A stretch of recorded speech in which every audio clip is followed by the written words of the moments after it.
Assalamualaikum warahmatullahi wabarakatuh. Salam sehat untuk kita semuanya.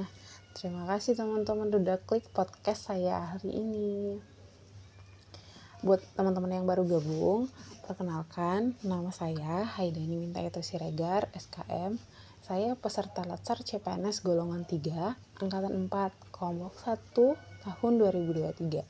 Saya berasal dari Kabupaten Padang Lawas Utara dengan pengampu materi Bapak Dr. Andus Arsyad MM. Pelatihan ini diselenggarakan oleh PPSDM Sumatera Utara. Seperti video saya sebelumnya atau di podcast saya sebelumnya,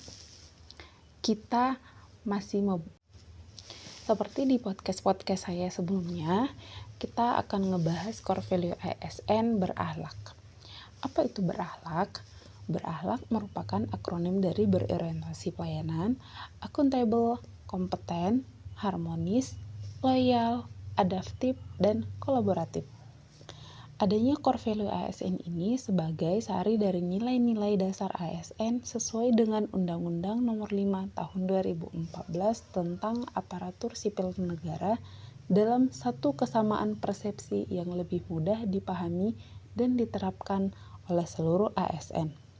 Sedangkan Bangga Melayani Bangsa merupakan employer branding ASN zaman now yang melayani sepenuh hati. Core value ASN menjadi titik tonggak penguat budaya kerja yang tidak hanya dilakukan ASN tingkat pusat, namun juga pada tingkat daerah. Sebagaimana pesan Presiden Joko Widodo, ASN yang bertugas sebagai pegawai pusat maupun pegawai daerah harus mempunyai core value yang sama. Di podcast kali ini kita akan ngebahas core value ASN berakhlak. Poin terakhir nih, yaitu kolaboratif. Nah, pengertian kolaboratif di sini itu adalah sikap atau proses bekerja sama untuk menghasilkan gagasan atau ide dan menyelesaikan masalah secara bersama-sama menuju visi yang sama. Dalam pelaksanaan tugas, kolaborasi di antara setiap aparatur mutlak harus dilaksanakan, bersinergi dan memberi kesempatan kepada berbagai pihak untuk berkontribusi dalam pembangunan, akan dapat mempercepat pencapaian suatu visi dan cita-cita.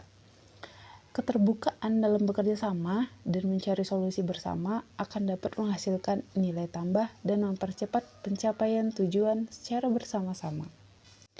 Panduan perilaku kolaboratif berakhlak yaitu 1. Memberi kesempatan kepada berbagai pihak untuk berkontribusi. Yang kedua, terbuka dalam bekerja sama untuk menghasilkan nilai tambah. Yang ketiga, menggerakkan pemanfaatan berbagai sumber daya untuk tujuan bersama. Contoh sederhana penerapan kolaboratif yang sering saya lakukan di Puskesmas adalah yang pertama, diskusi sama rekan kerja. Kemudian yang kedua, rapat, baik itu lintas program maupun lintas sektoral. Nah, kegiatan-kegiatan tersebut kita lakukan untuk bisa saling bertukar pikiran dan ide-ide yang sama-sama bertujuan untuk memecahkan suatu masalah. Demikian podcast saya kali ini. Sampai ketemu di podcast-podcast selanjutnya. Wassalamualaikum warahmatullahi wabarakatuh. Salam sehat untuk kita semuanya.